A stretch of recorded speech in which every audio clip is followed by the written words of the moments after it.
from sort of Balcarres, Saskatchewan originally, but I moved to Regina to do my undergrad. So Blair, if you want to go next slide. So when I was doing my undergrad, I have a degree in theatre studies from the University of Regina, but while I was,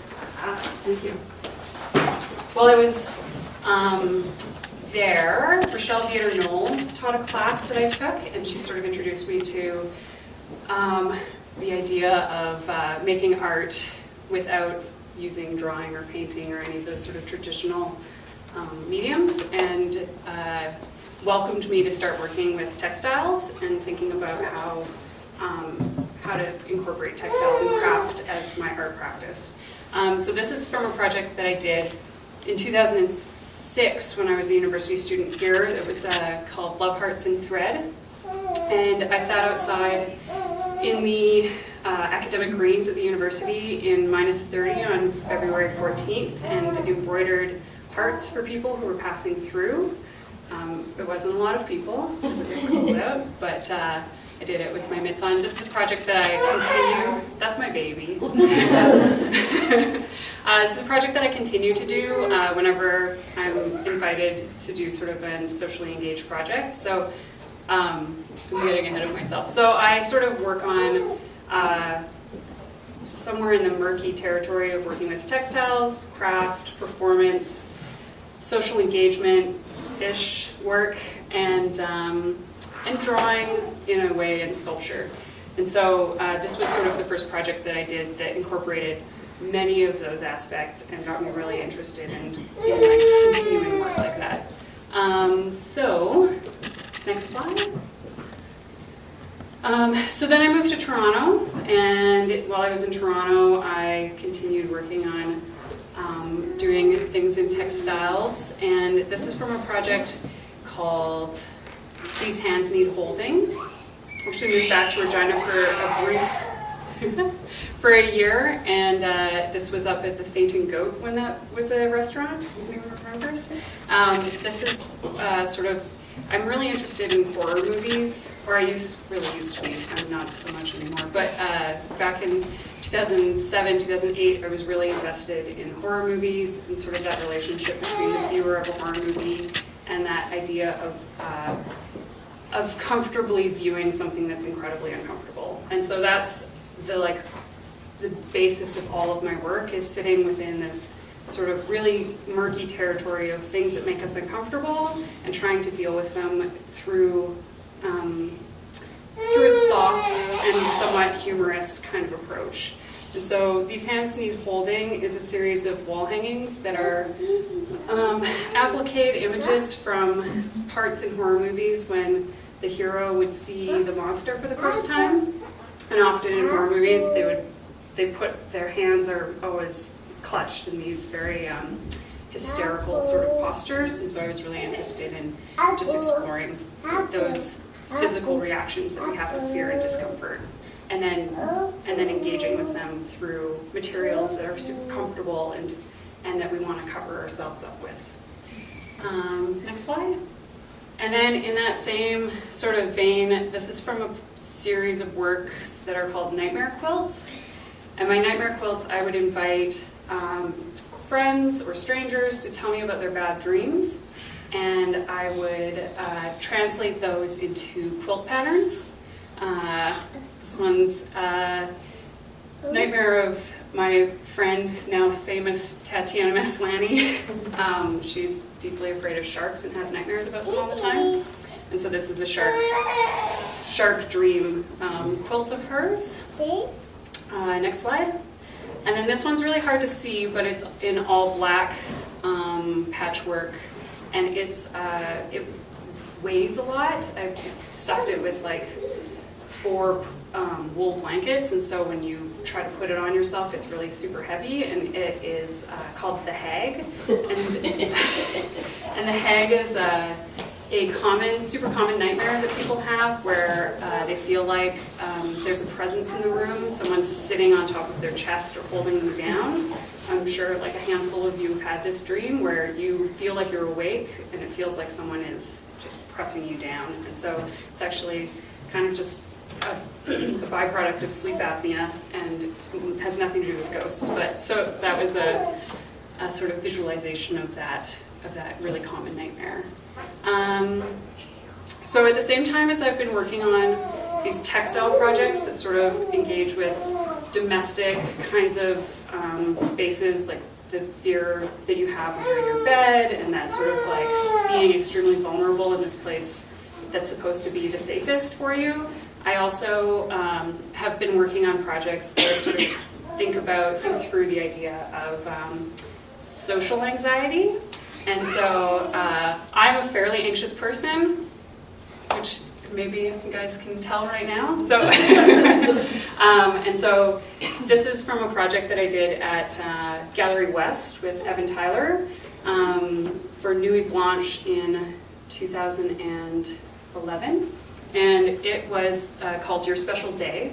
Nuit Blanche is a 12-hour art event that happens in the city, if you guys aren't familiar. And so from 7 p.m. until 7 a.m., art projects are happening throughout the city, and it's sort of the artists who work on them are expected to stay within the space and keep things going all night through into the morning. It's an incredibly exhausting event, and if you've ever been to it, everybody who sort of is a part of that community or even has been to one or two knows that by the end of the night, everything sort of falls apart. People's projects fall apart, people leave. It sort of just is like this very wonderful idea that is never really as good as it's supposed to be. And so Your Special Day was every hour-ish on the hour, we threw a surprise birthday party for a stranger. So if you happen to be the person who walked through the door at the moment that we decided we were having a surprise birthday party, it was your special day. And so if you want to go to the next slide. So that included, you got a piñata that was filled with glitter and candy, and you got a birthday cake that was covered, that had candles lit for you, and everybody sang happy birthday to you, and then the party was yours for the hour, however you wanted to use it. And then we would sort of just turn it over, start again. We had 12 birthday cakes, 12 piñatas. Pizza was delivered every 3 hours. It was a mess, and it was it was horrible, and it was fantastic all at the same time. So I was just really interested in sort of that way that parties are sort of supposed to be a great thing, but for a lot of people they can be really terrible. But then also trying to lead a stranger through maybe a special experience that might be uncomfortable, but trying to make it as special or as comfortable as possible. Again, sitting on that really uncomfortable line of like, what is comfortable and what is uncomfortable, and who, I don't know, and what is a safe space even. So, next slide. So from there, I was asked to participate in a fundraiser for Mercer Union, an event called Spike Tea, and everybody got tables. All of the participating artists were asked to decorate a table, and then we would sort of engage with hi. We would engage with the people attending the event, and however we did that was up to us. And so I hosted a table that was called Quiet Karaoke, and Quiet Karaoke was a project that was trying to be courteous to the tables next to us, but still trying to like be a bit of a wild party. It was an alcoholic event, like there was booze being served, so you'd come with your drinks, and there was a tiny little computer that we had. You can like search karaoke videos on YouTube, and so we would just have YouTube requests. You could ask for your song, we'd search for it, and then the speakers were just tiny, and it had a microphone and a really miniature kind of like gag amp that you would sing out of. But to sing out of it so that you weren't louder than the amp, you'd have to sing really quiet like this. And so it was supposed to be a very like small micro party. I had a karaoke host, Andy Fisher. Some of you know him. He's a kind of a wild and crazy guy. And yeah, so that was kind of a fun, another way of sort of creating this. Karaoke is like a nightmare for some people, and just trying to come up with a way that karaoke might be less intimidating and less of a like show and more of a quiet sort of private act between a group of people. This project was reanimated in Pittsburgh Pittsburgh without me, and I have no idea how it went, but hopefully you enjoyed there as well. Next slide. So then, shortly after that, I got into grad school at OCAD, and in grad school, when you're doing an MFA, you sort of just pump out a whole bunch of projects in your first year, trying out a whole bunch of different things. And so this is a video performance that I did in my home, sort of trying to start to think about my personal narrative at the time, and this idea of what is fun, what is anxiety, what is horrific, and sort of that relationship of, I don't know, things that are terrible and things that are fantastic at the same time.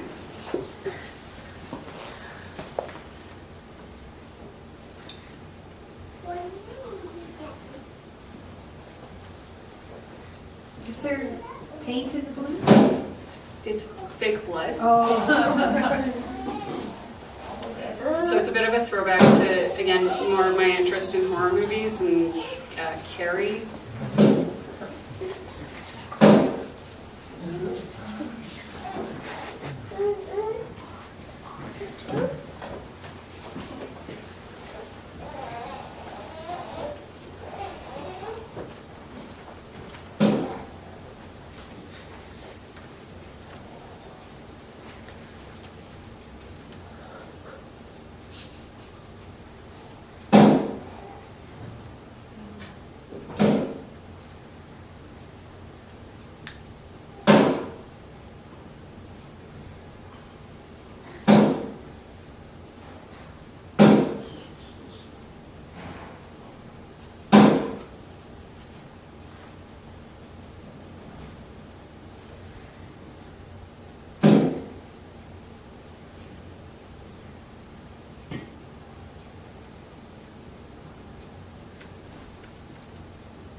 So yeah, so that's it goes on a little bit longer, but I made that with Lee Henderson helping me out, and John, who just left the room with that baby, and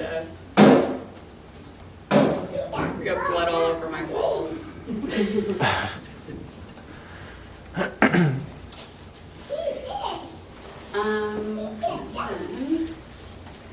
Then the next slide is, yeah, so you could just go through these kind of, there's 3. So at the same, and then the next one. And then this is another video. So I just really like balloons a lot, and that sort of imagery of parties and almost like childhood parties, and sort of thinking about the way that things that are fantastic are also awful, but then also sort of working through a lot of, at this time, a lot of stuff that had been going on within my personal life and my family's dynamics was sort of starting to try to figure out a way to start dealing with that, and with my own personal narrative and how I felt about my life, which was a lot of discomfort in things that are kind of funny. So hopefully people see that. There's a lot of humor in my work, and I think sometimes people are like, in grad school I had a professor who was German, and she was like, but is this supposed to be funny? And I was like, yes, it's supposed to be funny. It's okay to laugh at things that are kind of hard, you know? So yeah, so I think that just goes on a loop for a while. Hi. And then, let's go back to these guys. Right. And so at the same, so thinking through my personal, trying to think about how to bring myself into the work a little bit more and be more candid about my life and where I was at with things, and getting into using crafts in a way that I think is kind of interesting or dynamic or something. This is my response to being at OCAD and just being super broke and not having any money to make the work that I wanted to make. And so get rich or try tie-dyeing is my life motto right now, which is a pun based on a 50-cent lyric, which maybe, again, this was the professor who was just like, I just don't get it, which is get rich or die trying. So next slide. And then this is abracadabra is a old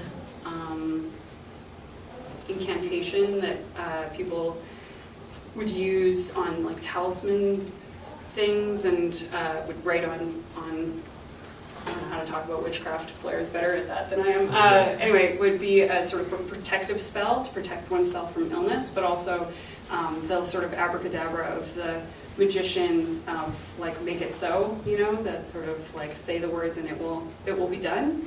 And so I was starting to think about ways to bring in dealing with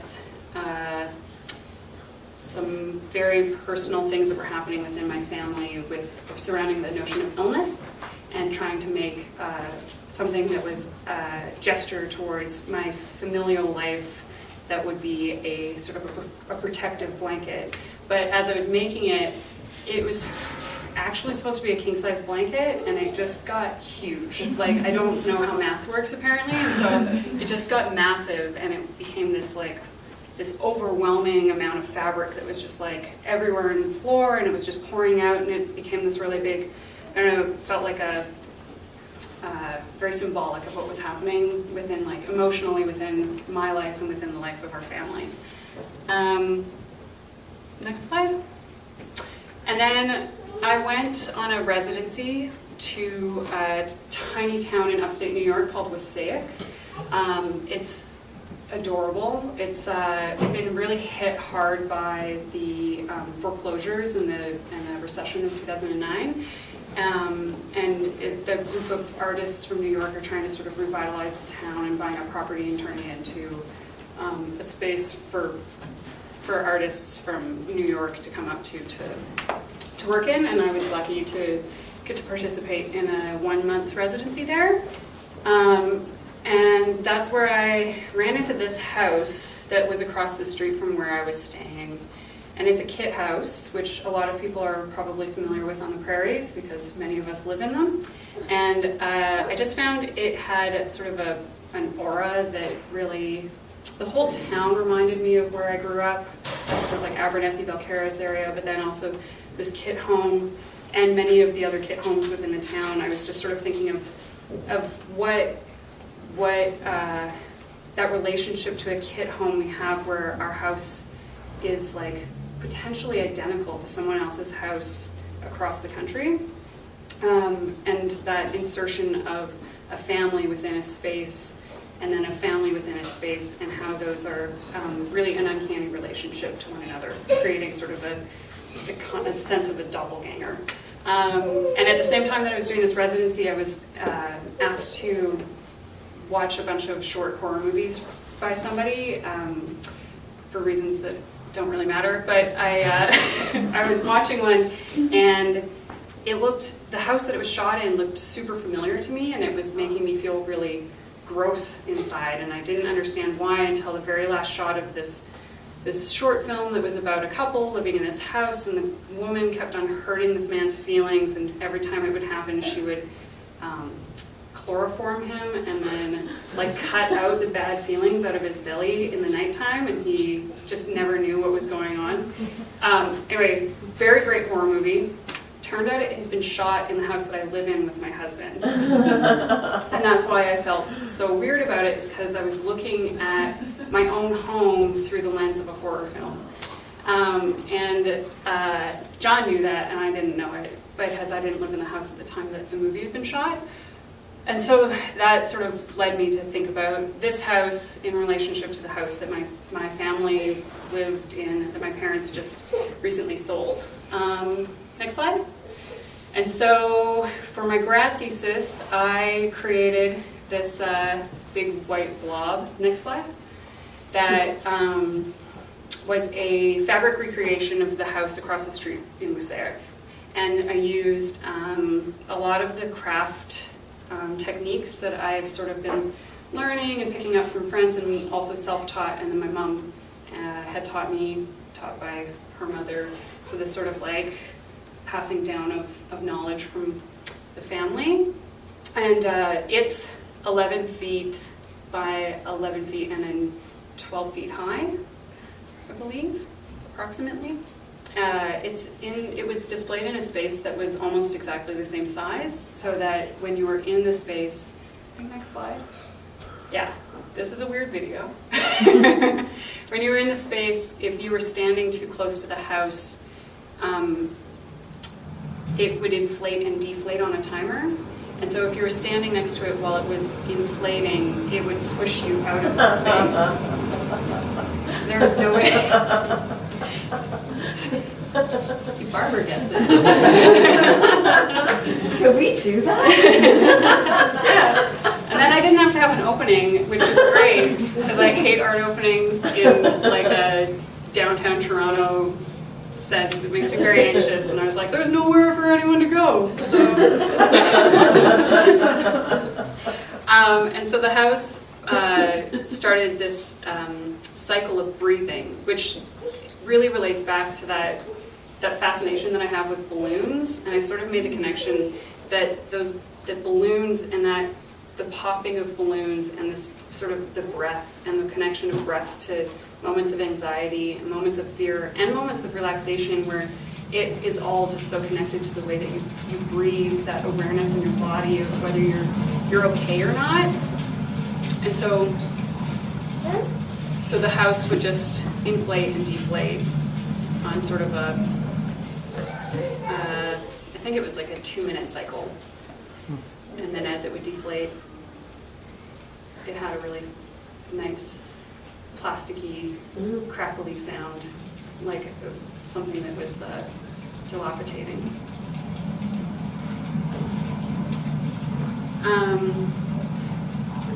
Yeah, I feel like I'm missing some like key points, so I'm blasting through this. Just make sure.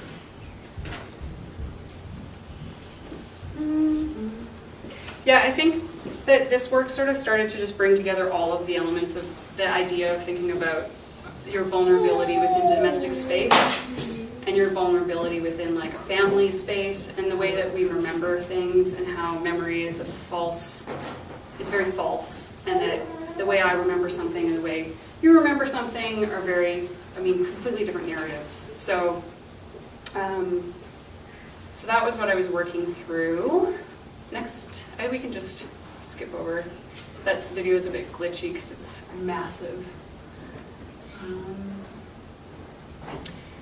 Oh yeah, and so then at Wasaik I also started to do these really small drawings with a sewing machine on paper of the house, and started thinking through other ways to visualize the idea of memory, and leaving these long strands of thread as sort of an ectoplasm, or like a ghost, or a reminder of like a memory of what had happened within a space. So next slide. So I did many angles of the house. I got really obsessed with this one space. It had a big tarp on the top of it that just would blow in the wind, and it was abandoned next to like many other abandoned houses. They were all just owned by the bank now, and it's just kind of yeah. And then next. And then grad school ended. So grad school is like, I feel like that was a cautionary tale of how grad school can sap the color out of your work. It's like everything was like bright and colorful, and then it's just like white. And so I've started learning I've been teaching myself how to do natural dyeing. Again, the get rich or try dyeing lifestyle. I just use materials that I can find, either from the compost of my husband is a cook in restaurants, so I make him bring home like large amounts of like avocado peels or pomegranate peels from work. I feel you. And then this is a pot of sumac which grows wild all over Toronto like a big weed. So I just go out for walks with the dog and pull out sumac. So I started doing next slide. Funnily enough, this is another quilt for Tatiana Massolini. So this is out of all of natural dyes that I made from plants that grow within my neighborhood that I picked while taking my dog for walks. And so it's a real sort of map of my really immediate space that I occupy within the city that I live in, and trying to sort of bring the city into like, I don't know, like manage it somehow. Living in a large city like that is a bit overwhelming at times, and so creating these dyes has been a really nice way of just incorporating that space into my work. And then next slide. And then these are more wall hangings. They're sort of a baby quilt size, mostly out of scavenged stuff from John's work and then from the neighborhood as well. Next slide. And just sort of like, just thinking about how to get back into quilting. Next slide. Okay, so this brings us to the show here. This is the house that I grew up in. It was sold last year. My parents are in the back of the room. It was last year, right? Yes. So it was sold last year. I went back to the farm to see them when the house was just being emptied, and as sort of, this is the only house that we lived in. My parents bought it when they were very young. They were married on the property. All 4 of their kids grew up there, and then last year it was sort of completely emptied out, and then they moved away. And so so being there when the house was empty was a really, just going back to the idea of these like empty kit homes, or the empty house, and what makes a house a home, and sort of that like gutting of a space, and sort of seeing that house as a bit of a corpse, in like a you're dead to me kind of way. So next slide. So upstairs you'll see a very almost comical attempt at making a 3-dimensional recreation of that house, mostly out of memory. It's done in all of the dyes, or it's the similar dyes that were found from around my community that I live in Toronto, and then it's on top of our kitchen table that I stole. And it's now a gallery, so we don't have a kitchen table. And yeah, and it's inflated as well, but it doesn't breathe like the other house. It's sort of more of like a membrane that you can feel free to sort of poke if you like, kind of like a Jello mold. It's a little unsettling. Next slide. And then these embroidered pieces, I've enlarged them and sort of thought through the farmhouse in sort of on a grander scale, and then thinking of ways to incorporate family dynamics, memory of the past, and the way that memory is really, again, is like just so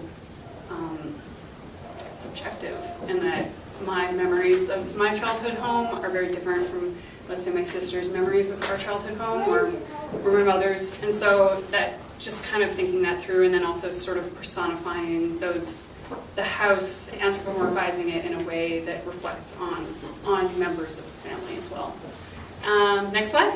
And then I had a baby. This is Levi, and I had him.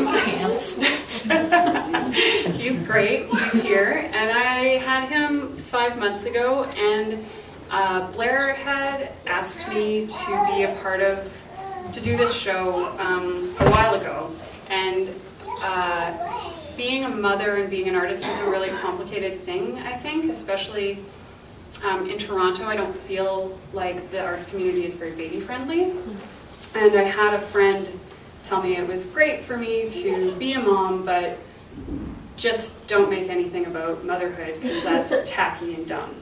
And I was just like, well, that hurts. And also my work is very personal, and it's about a personal narrative, and so I wanted to, Blair really invited me to make a series of work that started to think through my feelings about motherhood.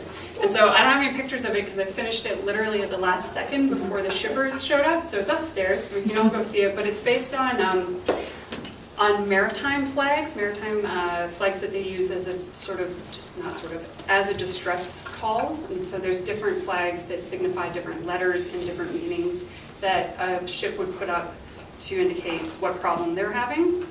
And I have made a series of baby blankets that spell the word Mayday, and sort of just thinking through how much time is spent dealing with distress in the early days of having a baby, and just that it's constantly this relationship of managing, just like it's the end of the world for this little thing every single 30 seconds, sort of dealing with like many fits of sheer panic, and then that relationship that I have to my outside world, and sort of a cry for help as well within my community of like, I need, takes a village, you guys. So yeah, that brings us up to the current show upstairs.